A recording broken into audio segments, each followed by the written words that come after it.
My wife betrayed me, so I decided to divorce her in style. I threw a party where I showed all the relatives a video of how she cheated on me. I did one last sweep through the house, making sure I hadn't forgotten anything crucial. All my essentials were packed for the business trip that would mark the last time I returned to this home. I informed my wife of nearly 3 decades, Catherine, that I would be parking my company car at the airport, but at the moment, it was still at the office along with a few other items. At 47, I had decided to retire early, having worked for 25 years in management. Instead of waiting for full retirement benefits, I chose a lesser package by investing my stock options into the company's retirement account annually. This approach allowed me to avoid taxes and secure a substantial retirement income, which now comfortably surpassed my prior salary. My tech investments had proven wise, and the retirement checks were flowing smoothly into my new account. Just last Friday, I had deposited my final paycheck, which included in used vacation pay and $875,000 from the sale of my stocks, enough to provide a significant nest egg. My employer was pleased to replace me at half the cost, and I had intentionally delayed depositing the stock check to keep it out of the marital assets until today. I had also donated most of my expensive suits to a local charity, keeping only one, as I downsized my life for the future. With a lower cost of living and a more favorable tax rate at my next destination compared to California, I knew I would be much better off financially. I had rented a U-Haul for a one-way trip, leasing it through my family trust under my Uncle Ray's name. He handled the arrangements, and I paid in cash to avoid any connection to me. Everything I wanted to keep was loaded inside, and I was preparing to leave behind a life and a relationship that had become toxic. My wife's recent behavior was the final straw, but I knew this wasn't just about her. It was about reclaiming my future. Catherine had forgotten I still owned my parents' old farm in Montana, a place she had always disliked. Her disdain for it made me realize how much we had drifted apart over the years. I reflected on how much she had changed, or perhaps how little I had truly known her. This epiphany brought a sense of clarity, making me feel oddly at peace with what I was about to do. I knew this decision would affect many, but I was ready to step into my new life, leaving the burdens of the past behind. I had never closed my parents' trust, keeping the farm separate from any potential marital claims. The land had been leased to local farmers for years, which created a comfortable emergency fund. With my mechanical skills, I could repair tractors and heavy equipment in the small town instead of managing large projects, as I had done for years in the corporate world. My cousin, who lived nearby, had already prepared the old farmhouse so I could stay there until it was fully livable. I wasn't worried about a thing. Before heading out, I called Catherine to remind her that I'd be leaving for a business trip before she returned home from her work trip. I also checked in on her flight schedule. She mentioned she was eager to be home after 2 weeks of travel, living out of a suitcase. Little did she know, I had everything planned to the minute. My 3 daughters and their husbands were scheduled to arrive 2 hours before Catherine to set up a surprise birthday party. The whole family, along with over 50 friends and relatives, had been invited for a late celebration since Catherine had been out of town during her actual birthday. What they didn't know was how big the surprise really was. One of my daughters had even invited Catherine's boss and his wife to the party. He had always bragged about her work ethic and was excited to meet the woman he'd heard so much about. This celebration would be the turning point for everything. I had recorded my birthday wishes for Catherine on a DVD so that I could still be there in spirit, even though I'd be on my flight by the time the party was in full swing. My daughters were to play the video just before things began to wind down, a final message that would ensure everyone knew how I really felt about their mother. They simply needed to turn on the big patio TV and hit play. As I made final preparations, I texted my eldest daughter's husband, Ryan, to let him know I'd share my new phone number once I arrived at my destination. I also gave him my new email address. Ryan, an accountant who had worked with me for a few years, was aware of my retirement plans. At first, he thought my sudden departure was because I had discovered Catherine's affair. He didn't fully believe it until I showed him the investigator's report. Ryan was the kind of person who needed to see the evidence to believe it. I had mixed feelings about that night. Part of me regretted what would be revealed, especially since Ryan would learn some hard truths in an unpleasant way. But the truth had to come out.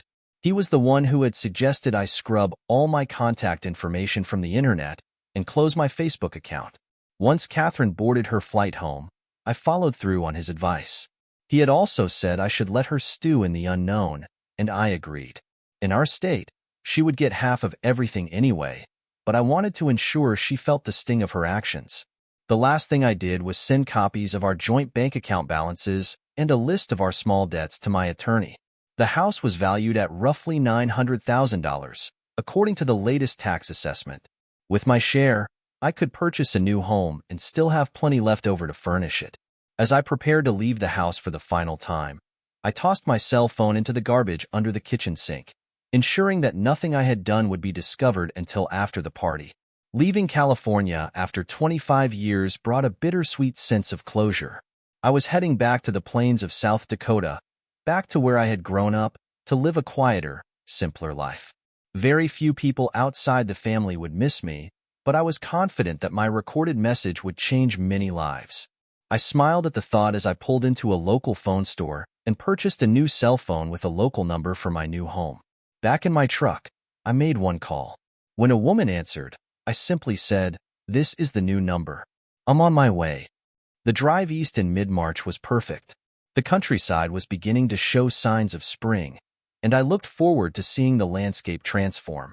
Catherine and I had met at a rock concert in Los Angeles many years ago. She was a California native, and I was just a guy from out of state. We married a year later, with my parents flying out for the wedding. At the time, I was working in research and development, and Catherine had a job in importing and marketing. Over the years, we both stayed with the same companies, building successful careers. Even now, Catherine turned heads when she walked into a room. She still had the same figure and style from our early years, though I couldn't say the same for myself. My dad bod had caught up with me, and my belly was a testament to years of office work. Catherine, of course, was oblivious to the storm that was about to hit. She had spent the last 2 weeks on a business trip with her boss and lover, Eric Hopper. She had told me it was an important trip, something she couldn't miss, but I knew better. I had said nothing at the time, but I had planned for everything. She was looking forward to returning to her usual routine after 2 weeks of fun, but she had no idea that her double life was about to be exposed. As her flight landed, Catherine cleared customs and got into her company car, driving home with a sense of anticipation. She was looking forward to seeing her family, especially since all 3 of our daughters and their husbands were there. When she pulled into the driveway, she was surprised to see the house decorated for a big celebration. The party was already in full swing, and Catherine relished the attention from family and friends. She smiled, basking in the compliments and love showered on her from everyone around. Around 8 p.m., the twins, our younger daughters, handed her the remote and said, "Mom, Dad didn't want to miss this, so he recorded a special message for you." Catherine, touched, smiled as they turned on the giant patio TV. The screen lit up, and my voice filled the air as I wished her a happy birthday. I shared a few lighthearted moments from the past year, mentioning our first grandson's birth and the wedding of our youngest daughter. Then, my tone changed. I spoke about how I had always believed we were a team, a couple moving in the same direction after all these years. But then I revealed the truth. I had uncovered a different reality. I told the guests that while I was away on a work trip, I had found something that changed everything, a discovery that shattered the world I thought we shared. At that moment, the video transitioned to footage from our home security cameras, capturing a candid conversation between Catherine and our daughters, talking about their affairs. It was all there. The names of their lovers, the excitement they felt, and the strategies they used to deceive their husbands. They even laughed about how easy it was to fool the men in their lives. Catherine had been unfaithful for over a decade, cycling through multiple affairs. The room went silent as the clip played, revealing the details of Catherine's ongoing relationship with her boss, Eric, and how she had orchestrated this double life right under my nose. When the clip ended, I returned on screen, delivering my final words. "Catherine, you gave yourself the perfect birthday present this year, didn't you? Celebrating with your lover must have been thrilling. I may not be able to prove everything, but I do know that your actions have consequences." My final words addressed the crowd. To the men here tonight, do you truly know what your wives are doing?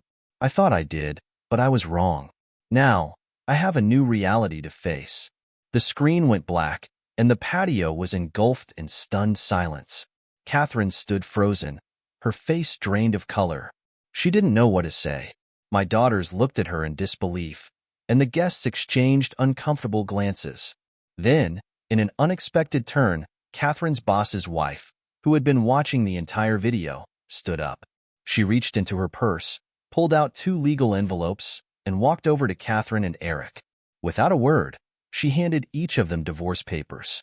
The party, meant to be a joyous celebration, had turned into a moment of reckoning.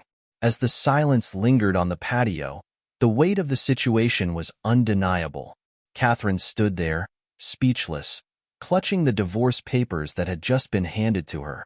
Eric, equally stunned, glanced at his wife, Karen, who was clearly in control of the situation. She had known all along, and she had just as quietly prepared to take action. People at the party began to murmur, unsure of what to do or say. My daughters, their faces a mixture of shock and disbelief, didn't know how to react to the bombshell revelation about their mother.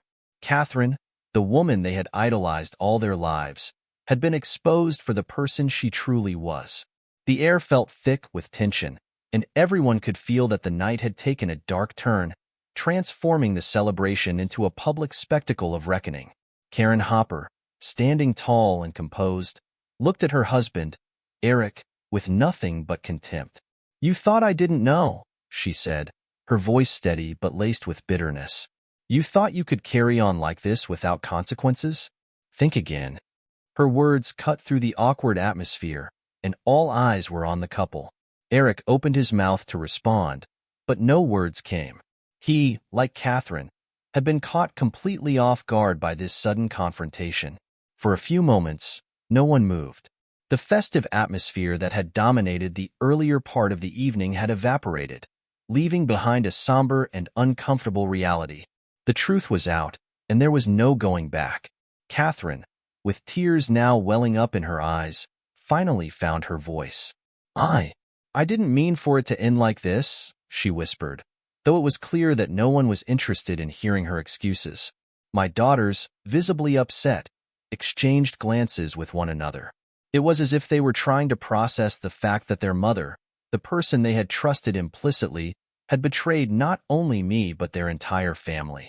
And it wasn't just one affair. Catherine's multiple infidelities over the years had thrown their world upside down. Ryan, my eldest daughter's husband, stood silently, his face betraying no emotion, but I knew him well enough to understand the storm that was brewing inside. He had seen the investigators' report, but even then, the reality of seeing the evidence play out in front of family and friends was something else entirely. His loyalty was now to his wife, my daughter, and he was in the unenviable position of trying to hold it together in a situation that would tear most people apart. I wasn't there physically, but my presence loomed large through the video message. Everything I had planned, everything I had set in motion, was now unfolding exactly as I had anticipated. I had left the party long before it had even begun, but I knew the emotional fallout was just beginning. As the minutes dragged on, Catherine tried to collect herself. She attempted to speak to our daughters, but they avoided her gaze, unable to reconcile the mother they loved with the person they had just learned about. Eventually, it was my eldest daughter, Lauren, who broke the silence. "Mom, is it true? Everything we just saw, was it all real?" Her voice trembled as she asked, her face a mask of disbelief. Catherine looked at her, unable to answer directly. She fumbled for words, trying to find some way to mitigate the damage, but there was no hiding from the truth anymore. "Yes," she finally said, barely above a whisper. "It's all true." The words hung in the air, and my daughter's expressions hardened. The betrayal was too great, too deep. Years of lies, secrets, and deception had come crashing down in one brutal moment, and there was no way to make amends. At that point, the party slowly began to dissolve. Guests, feeling the uncomfortable weight of the situation, began to quietly make their way out, not wanting to witness any more of the painful aftermath. Some exchanged awkward farewells, while others simply slipped away without saying a word. What had started as a celebration of life and family had turned into a tragic unraveling of everything Catherine had built over the years. With the crowd thinning, Karen turned to Catherine one last time. "You've lost everything tonight, Catherine, and I hope you understand that you did this to yourself." With that, she turned on her heel, leaving the party with her own sense of closure. She had served her husband divorce papers in front of everyone, and in doing so, she had taken control of her life in a way Catherine hadn't expected. Catherine, still in shock, stood frozen in place. My daughters, now more disillusioned than ever, looked at each other, trying to figure out what to do next. Their father had just exposed their mother's darkest secrets, and there was no telling how this would affect them going forward. Eventually, Lauren, being the eldest, took charge. "Let's go," she said quietly to her sisters. "There's nothing left to say here." The three of them, along with their husbands, gathered their things and left the backyard, leaving Catherine alone in the midst of the remnants of her failed party. As for me, I was already far away, driving east toward the next chapter of my life. I had left everything behind: the house, the cars, the memories of a marriage that was now nothing more than a lie. I didn't regret what I had done, though part of me felt a pang of sadness for my daughters. They didn't deserve to bear the burden of their mother's choices, but in time, I hoped they would come to understand why I had to do what I did. The drive was peaceful, and for the first time in years, I felt truly free. The weight of my marriage, the secrets, and the lies no longer weighed me down. I was heading back to my hometown in South Dakota, a place where life moved at a slower pace, where the worries of the corporate world and the deception of my past life didn't exist. My parents' old farmhouse had been prepared for my arrival, and though it would take some work to make it fully livable, I wasn't worried. I was looking forward to the simplicity of small-town life, where fixing tractors and tending to the land would replace the stress and pressure of managing large teams and complex projects. As the miles rolled by, I reflected on what my future would hold. I had always known that I wasn't meant for the fast-paced lifestyle of California, and now I was finally taking the steps to return to the roots that had shaped me. The land, the farm, the quiet solitude of rural life. This was where I belonged. But I wasn't going to be alone. As I crossed into Wyoming, I stopped at a small diner for breakfast. The sun was just beginning to rise over the horizon, casting a soft orange glow across the landscape. I took a deep breath, feeling the fresh air fill my lungs, and pulled out my new phone. I had one call to make. "Hey," I said when the woman answered. "I'm on my way. I should be there by tonight." "I'm looking forward to seeing you," she replied, her voice warm and comforting. "I've missed you," I admitted. It felt good to say it out loud, to acknowledge the feelings I had kept buried for so long. "I've missed you too. Drive safe." "Okay, I'll be waiting."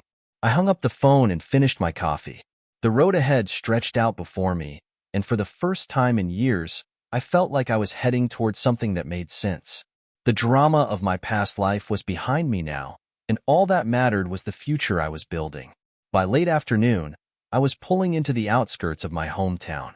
The familiar sights and smells brought back a flood of memories, but they were good memories, the kind that made me feel like I was finally home. I drove through the quiet streets until I reached my parents' old farm. The house stood in the distance, a testament to the life my family had built here long before I had left for the bright lights of California. I parked the truck and stepped out, taking in the view. The field stretched out as far as the eye could see, and the air was crisp and cool. I could hear the faint sound of birds in the distance, and for a moment, I just stood there, breathing it all in. This was where I belonged. As I walked up to the house, the front door opened, and she stepped out, smiling. Karen looked exactly as I had remembered. Strong, confident, and beautiful in her own way. We had known each other since childhood, and though our lives had taken different paths, we had always stayed in touch. When I had discovered the truth about Catherine, Karen had been the first person I called. She had been my confidant throughout the entire ordeal, helping me make sense of the mess my life had become. And now, as I stood in front of her, I knew that I wasn't alone in this new chapter. "You made it," she said softly, walking toward me. "I did," I replied, smiling as she wrapped her arms around me. For the first time in a long time, I felt at peace. Karen and I had reconnected over the last few months, And though we hadn't rushed into anything, there was a deep understanding between us. We had both been through difficult marriages, and we had both come out on the other side stronger and wiser. As we stood there on the front porch, looking out at the land that stretched out before us, I knew that this was the beginning of something new, something real. My life with Catherine was over, and though it had ended in a way I hadn't anticipated, I was ready to move forward. Karen took my hand and led me inside the farmhouse. It was old and needed some work, but it was home. We sat down at the kitchen table, and for the first time in years, I felt like I could breathe again. The weight of my past was gone, and the future was wide open. "I'm glad you're here," Karen said, pouring us both a cup of coffee. "Me too," I replied, smiling as I looked around the room.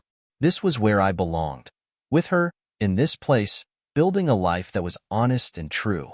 As the evening sun began to set, casting a warm glow over the fields, I knew that everything was going to be okay.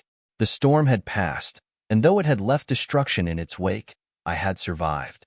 And now, with Karen by my side, I was ready to start over.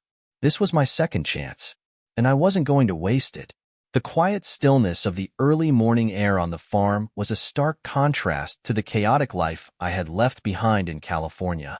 It was my first morning back on the land I had once called home, and though the house was still in need of some work, it already felt more like home than anything I had known in the past decade.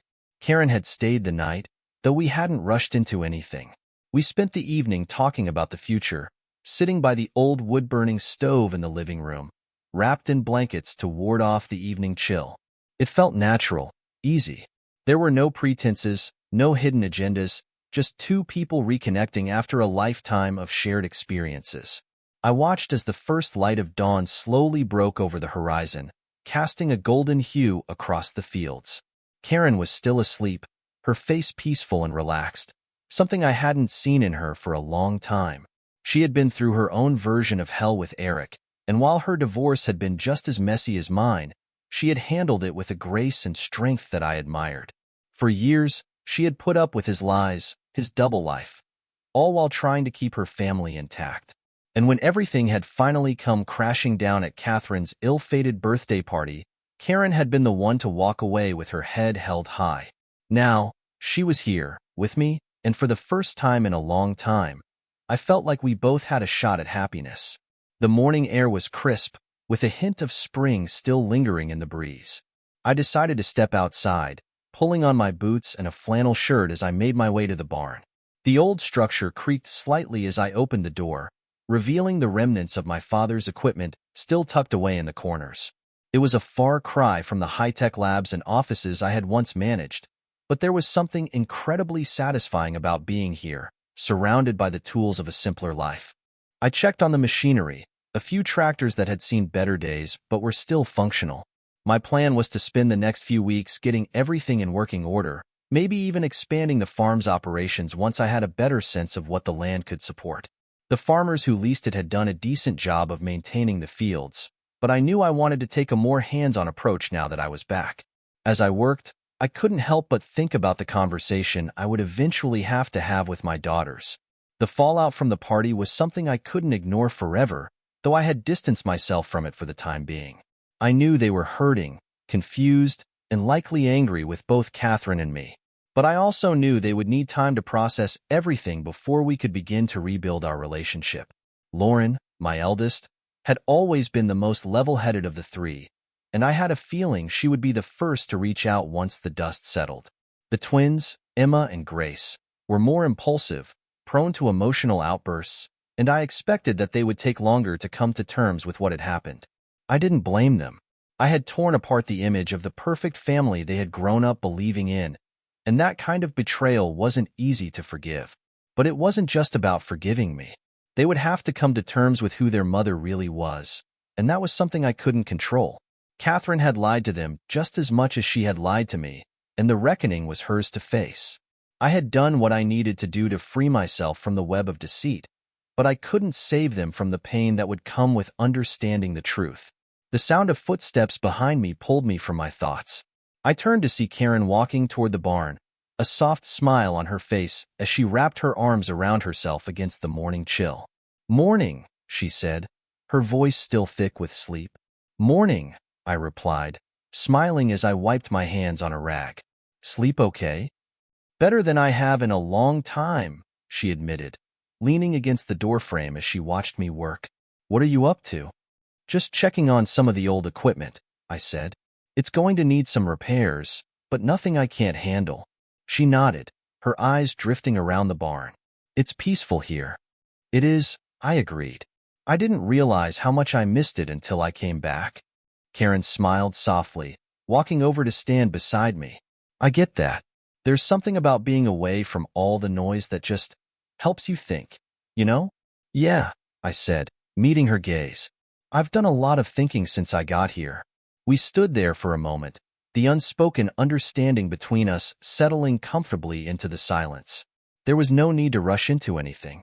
We had both been through enough to know that what we had now was worth taking the time to nurture. Eventually, Karen broke the silence. What's next for you? I shrugged, looking out over the fields. I don't know. I think I'll focus on the farm for now, get it up and running. After that, who knows? She smiled.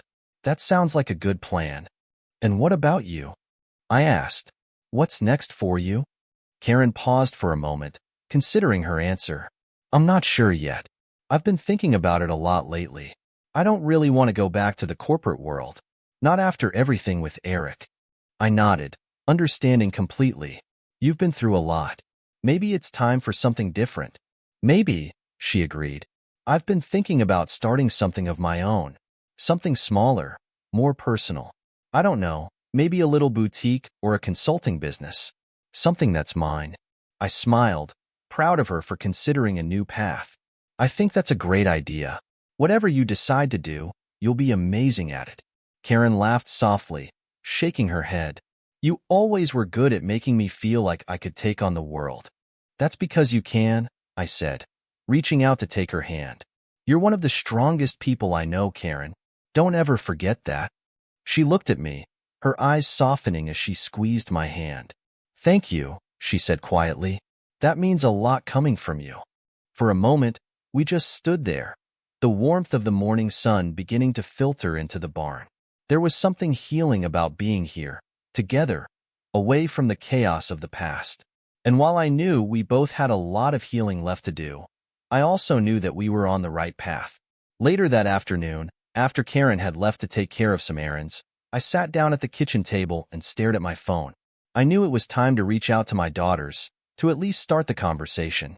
I had given them space, but I didn't want too much time to pass without making an effort. I scrolled through my contacts and found Lauren's number. She was the oldest and the one I trusted to be the most open to talking. After taking a deep breath, I hit call and waited as the phone rang. It only took a few rings before she picked up. Dad? Her voice was cautious, but not cold, and I took that as a good sign. Hey, Lauren, I said, trying to keep my tone light. How are you? There was a pause on the other end of the line before she answered. I'm okay. How about you? I'm better, I admitted. I'm back at the farm, just trying to settle in. Yeah, I figured you'd go back there, she said, her tone softening slightly. I've been thinking about you. I've been thinking about you too, I replied. I wanted to give you some space after everything. I appreciate that, she said quietly.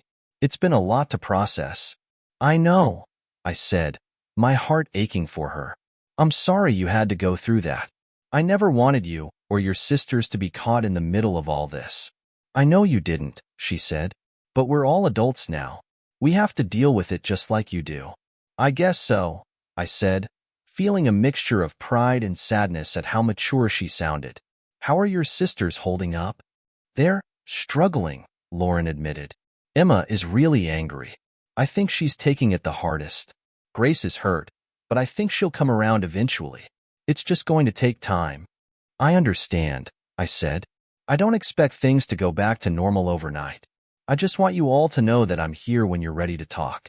Whenever that is. There was another pause before Lauren spoke again. We'll get there, Dad. It's just a lot. I know, I said softly. I'm here for you, Lauren. All of you. I know, she said, her voice quiet but sincere. Thanks, Dad. We talked for a little while longer, about nothing in particular. How the farm was, how her job was going, the usual small talk that felt both familiar and comforting. By the time we hung up, I felt a sense of relief. It wasn't everything, but it was a start. I knew I still had a long way to go with Emma and Grace, but I also knew that Lauren would be the bridge. She always had been, the steady presence between her more emotional younger sisters. And I trusted her to help guide them through this, just as I was trying to guide myself.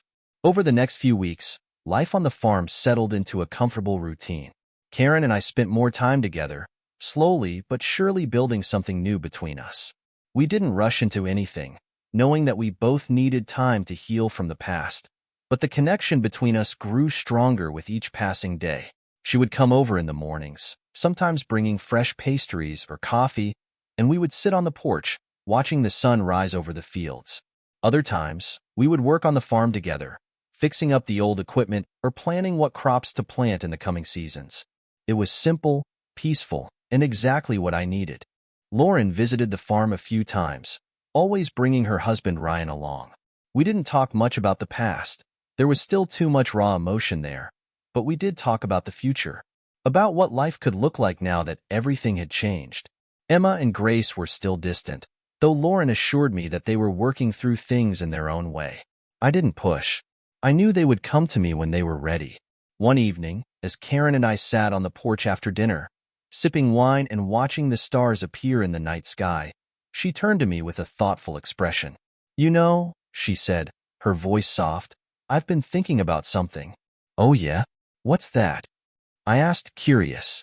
"I've been thinking about moving here," she admitted, her gaze meeting mine. "Permanently." I blinked, surprised but not entirely caught off guard.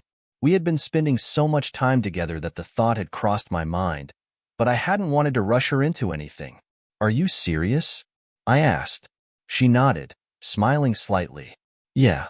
I mean, I've been thinking about it for a while now. I don't have anything keeping me in California anymore. And the more time I spend here, the more I feel like this is where I'm supposed to be." I smiled, feeling a warmth spread through me at the thought.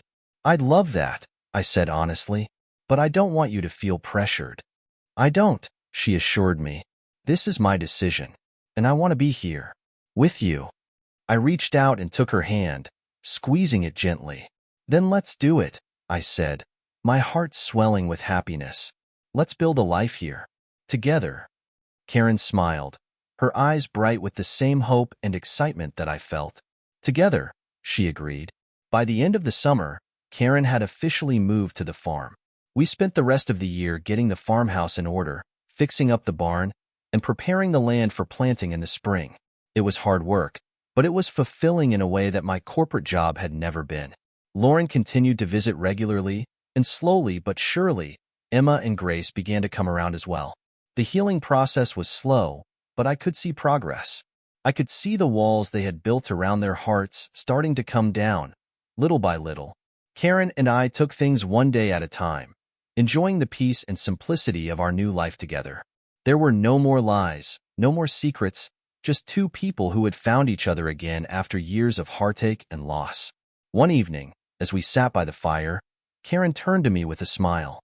"I never thought I'd be here," she said softly, her eyes reflecting the flickering flames. "But I'm so glad I am." I smiled, pulling her close. "Me too," I said, my heart full. And in that moment, surrounded by the warmth of the fire and the quiet serenity of the farm, I knew that I had finally found my way home. The winter months rolled in slowly, blanketing the fields with a soft layer of snow. Life on the farm had settled into a peaceful rhythm, the kind of existence I had always imagined but had never allowed myself to experience fully. Each day brought something new, fixing up the equipment, preparing the house for the colder months, and making plans for the upcoming planting season. But it wasn't just the farm that was flourishing. My relationships were slowly starting to heal too. Lauren was now a regular visitor, often coming out to the farm with Ryan for a weekend escape from the busy city life. She loved the quiet mornings on the porch, sipping coffee as the sun rose over the snowy fields.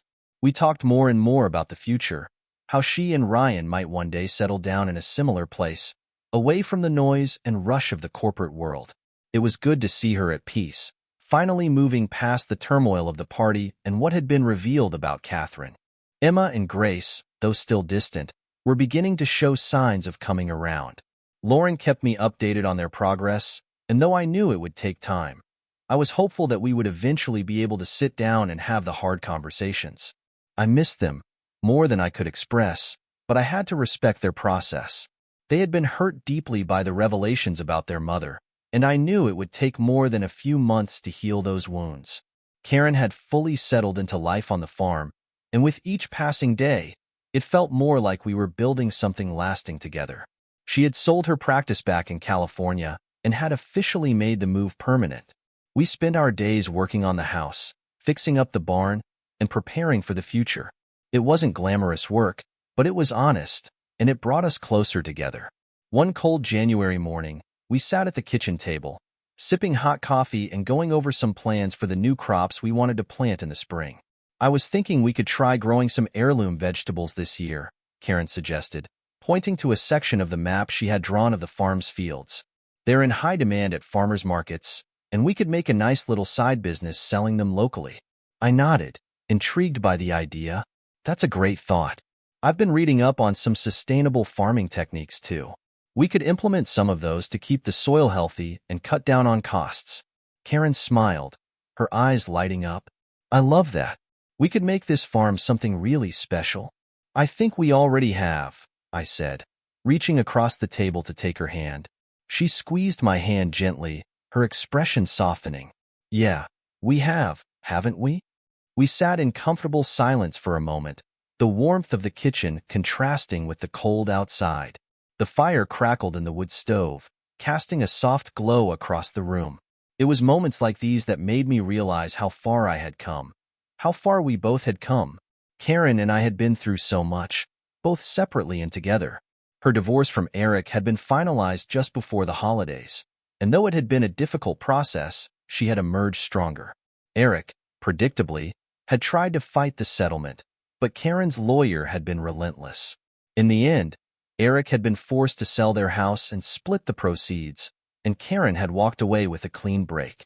As for Catherine, I had heard through the grapevine that she was still living in California, but she had retreated from the social circles she had once thrived in. Her reputation had taken a severe hit after the party, and the divorce had been swift.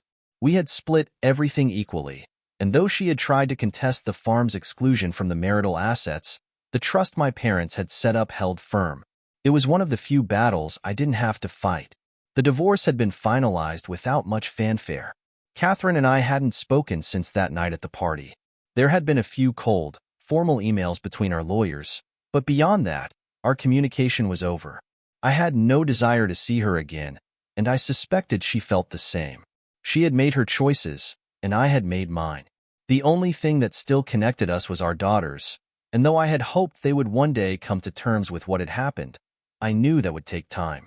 As Karen and I finished our coffee and began gathering our things for the day, my phone buzzed on the counter. I glanced at the screen and saw that it was Lauren. "Hey, Lauren," I said, answering the call. "What's up?" "Dad, I've got some news," she said, her voice carrying a hint of excitement. "What kind of news?" I asked, a smile tugging at the corners of my mouth. "I'm pregnant," she blurted out, her excitement bubbling over. My heart skipped a beat, and for a moment, I couldn't find the words. "Lauren, that's incredible. Congratulations." "Thanks, Dad," she said, laughing. "Ryan and I just found out a couple of days ago. We wanted to wait until we were sure before telling anyone."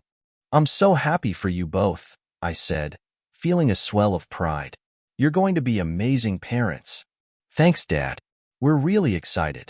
I wanted to tell you first, before we told anyone else." "I appreciate that," I said, my voice softening. "When are you going to tell your sisters?" "Probably this weekend," she said. "We're all getting together for dinner. I'm hoping it'll be a good opportunity to start healing some of the wounds. Maybe this news will help bring us all back together." "I hope so too," I said, knowing how much Lauren had been trying to mend the rift between her sisters. "Let me know how it goes, okay?" "I will," she promised. "And Dad?" "Yeah. I love you," she said, her voice quiet but full of warmth. I love you too, sweetheart, I said, my chest tightening with emotion. Always. We hung up, and I sat there for a moment, processing the news. Karen, who had been tidying up the kitchen, turned to me with a smile. What's going on? She asked, sensing that something important had just happened. Lauren's pregnant, I said, still amazed by the news. I'm going to be a grandfather. Karen's eyes widened in surprise before her face broke into a wide grin. That's wonderful.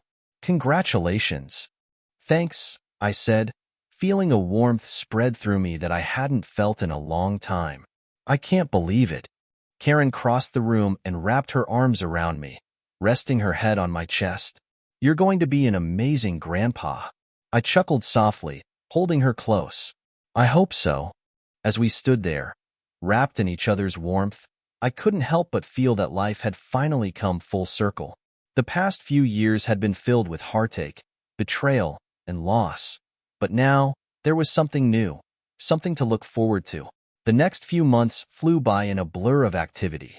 Karen and I spent most of our time preparing the farm for the spring planting season, working long hours in the fields and repairing the equipment. It was hard work, but it was the kind of work that left you feeling satisfied at the end of the day. Lauren's pregnancy was progressing smoothly, and she and Ryan were over the moon with excitement. They visited the farm often, bringing updates and sharing plans for the baby's nursery. Emma and Grace, though still keeping their distance from me, had started to come around, especially after hearing the news about Lauren's pregnancy. It was as if the idea of a new life, a new beginning, had softened some of the hardness in their hearts. One Saturday afternoon, while Karen and I were out in the barn, cleaning up and organizing supplies for the upcoming planting season, I heard the sound of a car pulling into the driveway. I wiped my hands on a rag and stepped outside, curious to see who it was. To my surprise, it was Emma and Grace. They stepped out of the car, both looking a little uncertain but determined. I hadn't seen them in person since the party, and though I had kept up with them through Lauren, this was the first time they had come to see me. Dad, Emma said, her voice tentative but steady. Hey, I said, trying to keep my emotions in check. It's good to see you both. Grace nodded, her eyes flicking between me and the barn. We thought it was time to talk. I swallowed the lump in my throat and nodded. Yeah, I think it is. Karen, sensing that this was a moment I needed to handle on my own, gave my hand a quick squeeze and quietly excused herself, heading inside the house. I appreciated her understanding, knowing that this was something I needed to do without any distractions. We stood there for a moment, the three of us, unsure of how to start the conversation that had been building for months. Finally, Emma spoke. We've been thinking a lot about everything, she said, her voice calm but strained. About Mom, about you, about everything that happened. I know, I said softly. It's a lot to process. Grace shifted uncomfortably, crossing her arms over her chest. We were angry, Dad. We still are, in some ways. But we've realized that being angry isn't going to change anything. I get that, I said, and I don't blame you for being angry. You have every right to feel the way you do. Emma sighed, her shoulders slumping slightly. It was a lot. Seeing Mom like that, finding out about everything she'd done, it broke something in us. I know, I said, my heart aching for them. And I'm sorry you had to go through that. I never wanted you to be caught in the middle of it. We know, Grace said quietly, but it happened. And now we're trying to figure out how to move forward. I nodded, understanding the struggle they were going through. Whatever you need from me, I'm here. I don't expect things to go back to the way they were overnight. I just want you to know that I'm willing to do whatever it takes to rebuild our relationship. Emma looked at me, her eyes softening. We want that too, Dad. We miss you. I miss you both, I said, my voice thick with emotion. More than you know. Grace stepped forward, her expression softening as well. We just need time to figure it all out. Take all the time you need, I said, relieved that we were finally having this conversation. I'll be here whenever you're ready. We stood there for a moment, the tension between us slowly easing. It wasn't a perfect resolution, but it was a start, and that was more than I could have hoped for. After a few more minutes of talking, Emma and Grace left, promising to visit again soon. I watched them drive away, feeling a sense of peace that I hadn't felt in a long time. It was a small step, but it was progress. And that was enough for now. Spring arrived with the promise of new beginnings. The fields were ready for planting, and Karen and I had everything in place to start growing the heirloom vegetables she had suggested months earlier. The farm was coming to life, and so was our future together. Lauren's pregnancy was progressing smoothly, and she and Ryan were eagerly preparing for the arrival of their baby. Emma and Grace had started visiting more often, slowly mending the rift that had formed between us. It wasn't perfect, but it was progress, and that was all I could ask for. One warm afternoon, as Karen and I stood in the field, surveying the land we had worked so hard to cultivate, she turned to me with a smile. "We did it," she said, her eyes shining with pride. "We sure did," I agreed, feeling a deep sense of satisfaction as I looked out over the rows of newly planted crops. Karen slipped her hand into mine, and we stood there in the warm spring sunlight, the future stretching out before us like the fields we had worked so hard to nurture. It hadn't been an easy journey, but we had made it, together. And as I stood there, with the woman I loved by my side and the promise of a new life on the horizon, I knew that I had finally found the peace I had been searching for.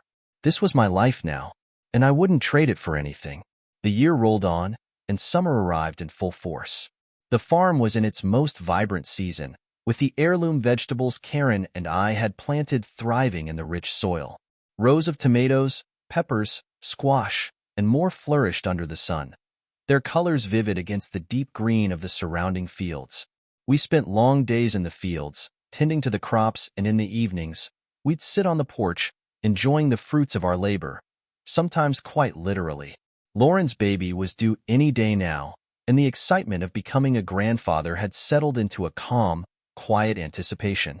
I found myself daydreaming about the little one running around the farm in the coming years, learning to appreciate the simple joys of nature, just as I had when I was a child. The idea of passing on the traditions of the land, of teaching my grandchild how to work with their hands and understand the rhythms of life on a farm, filled me with a sense of purpose I hadn't felt in a long time. Karen had fully integrated into life on the farm. She had taken to it like she was born for this kind of life, despite having spent so many years in the corporate world. Her boutique business idea was also taking shape. She had started a small venture, selling handcrafted goods and fresh produce from the farm at the local farmers markets. It was something she enjoyed deeply, and the community had embraced her as one of their own. The booth she set up each Saturday had become a popular spot, with locals stopping by to chat and pick up fresh vegetables, jams, and homemade crafts. We had even begun discussing expanding the farm, perhaps adding a few animals, some chickens for eggs, maybe even a few goats. It was a far cry from the life we'd both led before, but the simplicity of it, the honesty, made every day feel more fulfilling. There was no rush, no stress, just the steady flow of life, as natural as the crops growing in the fields. On one particularly warm afternoon, Karen and I were sitting under the shade of the big oak tree near the house, taking a break from the day's work. The air was heavy with the scent of wildflowers, and the occasional buzz of a bee was the only sound breaking the peaceful stillness. Karen leaned back against the tree, a soft smile playing on her lips. "You know," she began, her voice lazy and content, "I never thought I'd find myself living on a farm, working the land. But I can't imagine being anywhere else now." I smiled, reaching over to take her hand. "I feel the same way. I never thought I'd come back here, not really. But now that I'm here, it feels like this is where I was always meant to be." Karen turned her head to look at me, her eyes soft and warm. "I think it's the same for both of us. We had to go through everything we did to get here." "Yeah," I agreed, thinking back on the years of corporate grind, the failed marriage, the heartache. "I guess everything led us to this point." She nodded, leaning her head on my shoulder. "I'm just glad we're here now." We sat in comfortable silence for a while, just enjoying the quiet of the afternoon. There was no need for words in moments like these. The peace we found in each other's company was enough. As the sun began to dip lower in the sky, casting long shadows across the fields, my phone buzzed in my pocket. I pulled it out, surprised to see Lauren's name on the screen. I answered quickly, a surge of excitement coursing through me. "Hey, Lauren, everything okay?" I asked, trying to keep my voice steady. "Dad," she said, her voice trembling slightly with excitement. "It's happening. I'm in labor. We're heading to the hospital now." My heart leapt into my throat. "Oh my God, Lauren, that's amazing. How are you feeling?" "I'm okay," she said, laughing nervously. A little scared, but mostly excited. "Ryan's driving like a maniac, though." I chuckled. "I bet he is. Don't worry, you're going to do great." "Thanks, Dad," she said, her voice softening. "We'll let you know as soon as the baby arrives." "I'll be there as soon as I can," I promised. "Okay, I'll see you soon," she said before hanging up. I turned to Karen, my face lighting up with excitement. "Lauren's in labor. The baby's coming." Karen's eyes widened, and she broke into a wide grin. "That's incredible. We've got to get to the hospital." We quickly gathered our things and headed back to the house to clean up and pack a few essentials. The drive to the hospital was about 2 hours, and I didn't want to miss a single moment. As we sped down the highway, my mind raced with thoughts of what was to come. The idea of holding my grandchild for the first time, of seeing Lauren as a mother, filled me with a sense of awe and gratitude. When we arrived at the hospital, we found Ryan pacing nervously in the waiting room. He looked up as we entered, relief washing over his face when he saw us. "Hey," he said, coming over to hug me. "She's in the delivery room now. Everything's going well so far." "That's great," I said, squeezing his shoulder. "How are you holding up?" Ryan laughed nervously, running a hand through his hair. "I'm a wreck, to be honest. I've never been this nervous in my life." Karen smiled warmly at him. "That's normal. But trust me, once you see that baby, all the nerves will disappear." He nodded, taking a deep breath. "I hope so." We settled into the waiting room, the hours ticking by as we anxiously awaited news. It felt surreal to be here, on the verge of such a monumental moment. Time seemed to stretch on forever, but finally, after what felt like an eternity, a nurse appeared in the doorway. "Ryan," she called out. He jumped to his feet, his face pale with anticipation. "Yeah, that's me." "Congratulations," the nurse said with a warm smile. "You have a healthy baby boy. You can come meet him now." Ryan let out a breath he hadn't realized he was holding and turned to me, his eyes wide with joy. "A boy, Dad. We have a son." My heart swelled with pride, and I pulled him into a tight hug. "I'm so happy for you, Ryan. Go see your son." He nodded, his excitement palpable as he followed the nurse to the delivery room. Karen and I exchanged emotional smiles, both of us overcome with happiness. We waited a little longer, giving Ryan and Lauren some time with their new baby before we headed in to meet our grandson. When we were finally allowed into the room, the sight that greeted me was one I would never forget. Lauren was sitting up in bed, looking tired but radiant, cradling a tiny bundle in her arms. Ryan was by her side, his face filled with awe as he gazed down at their newborn son. "Dad," Lauren said softly, looking up at me with tears in her eyes. "Meet your grandson." I stepped forward, my heart pounding in my chest as I looked down at the tiny baby swaddled in a soft blanket. His little face was scrunched up in that way newborns have, but he was perfect, absolutely perfect. "His name is Ethan," Lauren said, her voice filled with love. I reached out, my hands trembling slightly, and Lauren gently passed Ethan into my arms. The moment I held him, a flood of emotions washed over me.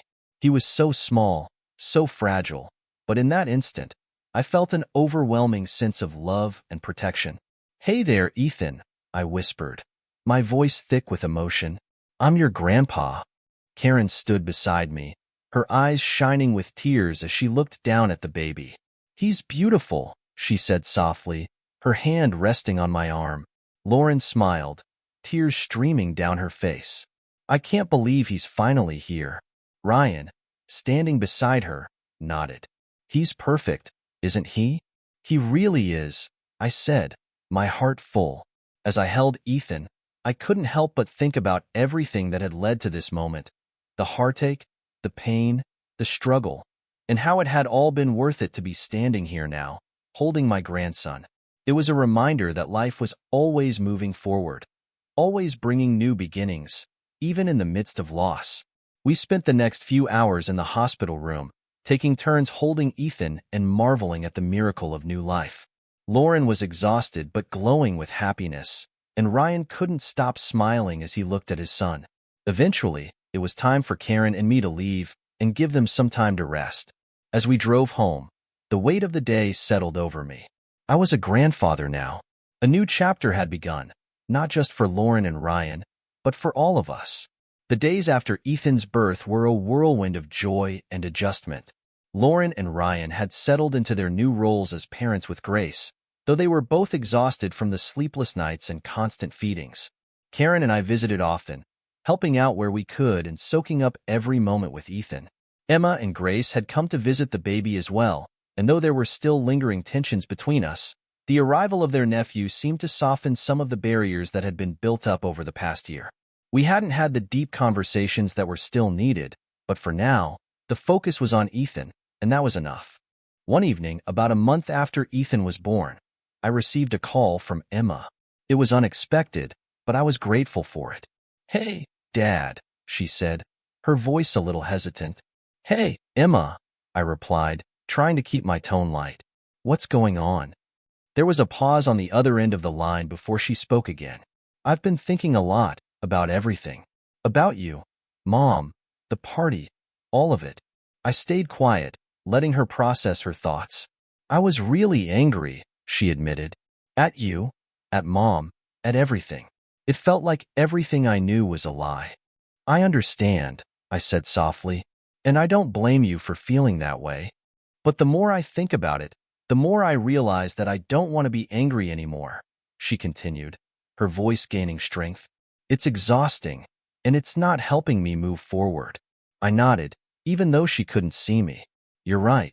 Holding on to anger only keeps you stuck in the past." "I've talked to Grace about it too," Emma said. "We both agreed that we need to stop letting this control our lives. We need to let go of the past if we're going to move forward." "I'm really proud of you both for coming to that realization," I said, my heart swelling with pride.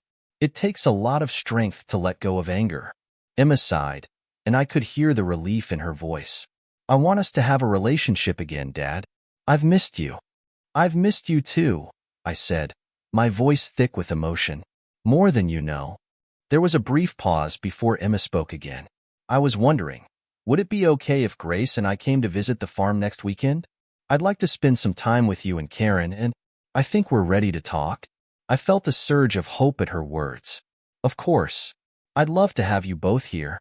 "Thanks, Dad," Emma said, her voice softening. "I'll call Grace and let her know."